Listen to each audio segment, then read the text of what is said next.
할렐루야. 오늘도 참으로 좋은 날 생명의 삶으로 시작하는 하루 하나님의 크신 은혜가 넘치기를 주님의 이름으로 축복합니다. 저는 오늘 요한계시록 7장 1절에서 8절 말씀을 중심으로 구원받을 자를 인치시는 하나님이라는 말씀으로 함께 은혜를 나누기를 원합니다.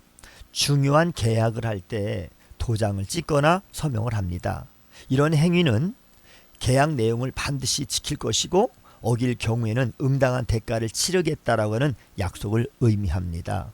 하나님은 구원받은 백성에게 성령의 인치심을 통해서 그들이 하나님의 소유임을 보증하십니다. 어린 양이 6째 인을 떼시고 나서 7째 인을 떼시기 전에 요한은 환상을 보게 되었는데요.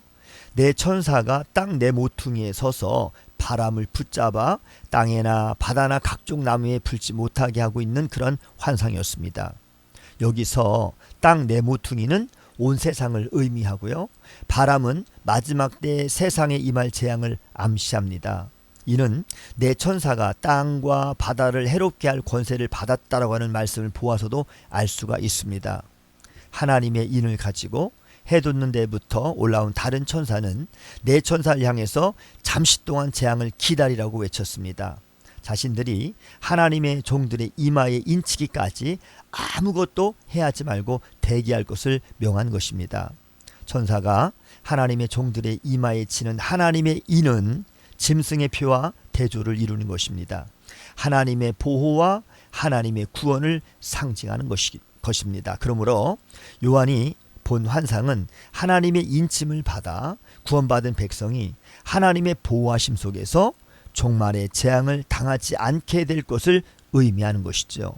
마지막 날에 임할 무서운 이 재앙은 사탄에게 속해 짐승의 표를 받은 자들에게 임할 그들의 죄를 징벌할 것입니다. 하지만 하나님의 백성은 피해 갈 것입니다. 이는 마치 출애굽 때 6월절 어린 양의 피가 있는 그 집은 죽음의 사자가 패스오버했습니다. 그냥 지나간 것과 같았습니다. 성도는 예수 그리스도를 믿는 자에게 성령의 인치심으로 구원을 보증해 주시는 주님의 은혜 안에 거함으로 승리와 영광의 종말을 맞이해야 하는 것입니다.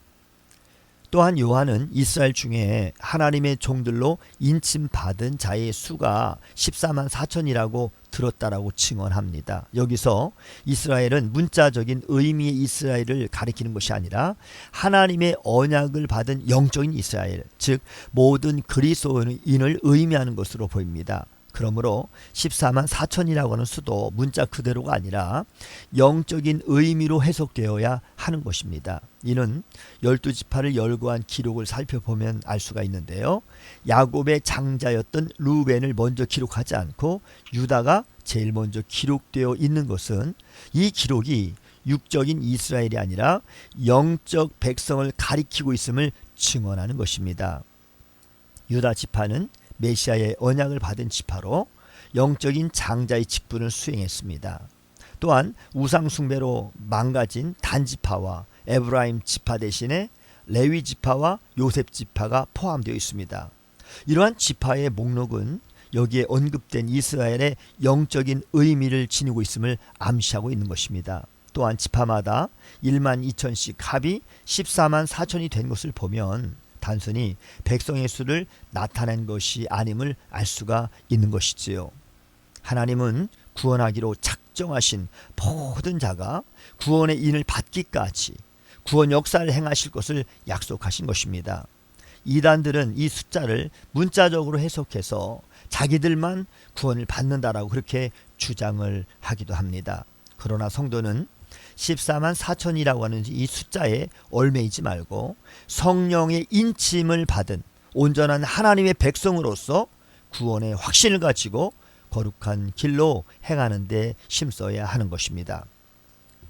성도가 어떤 상황 속에서도 두려움이 없이 담대할 수 있는 것은 하나님이 성령으로 우리에게 하나님의 소유로 하나님의 백성임을 보증하시기 때문인 것입니다.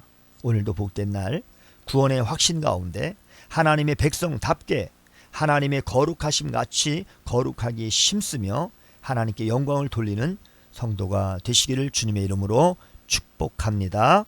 샬롬.